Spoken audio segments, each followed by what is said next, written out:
Hey guys welcome to channel mister smiley. இன்றைக்கி நம்ம எங்கே போயிட்டு இருக்கோம்னா ஃப்ளட்னால நம்ம பைக் கொஞ்சம் இல்லை கைஸ் ரொம்பவே சேர் ஆயிடுச்சு. சரி எங்கேயாவது வெளியில் போய் வாஷ் பண்ணலான்னு ஜஸ்ட் 6 கிலோமீட்டர் ட்ராவல் பண்ணி வந்த பிளேஸ் தான் இந்த ரிவர் கைஸ். ஃபர்ஸ்ட் பைக் கவரில் இருந்ததெல்லாம் தூக்கி வெளியில் போட்டு நம்ம பைக்கை வாஷ் பண்ண ஸ்டார்ட் பண்ணியாச்சு. ரிவரில் வாஷ் பண்ணுறதே ஒரு ஜாலி தான் கைஸ். யாரும் திட்ட மாட்டாங்களா தண்ணியை வேஸ்ட் பண்ணுறேன்னு.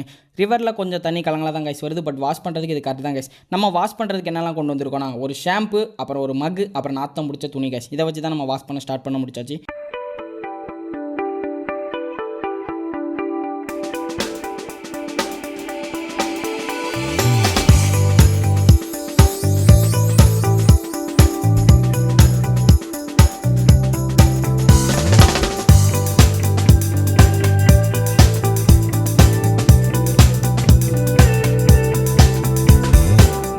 ஃபைனலி வாஷ் பண்ணி முடிச்சாச்சு காய்ஸ். எல்லாத்தையும் உள்ள எடுத்து வச்சுட்டு நம்ம கிளம்ப ஸ்டார்ட் பண்ணிடலாம். இன்னும் நிறைய இன்ட்ரெஸ்டிங்கான வீடியோஸ் பார்க்கலாம். Mister smiley YouTube channel subscribe பண்ணுங்கள். ஓகே காய்ஸ், நெக்ஸ்ட் வீடியோவில் பார்ப்போம். டாடா.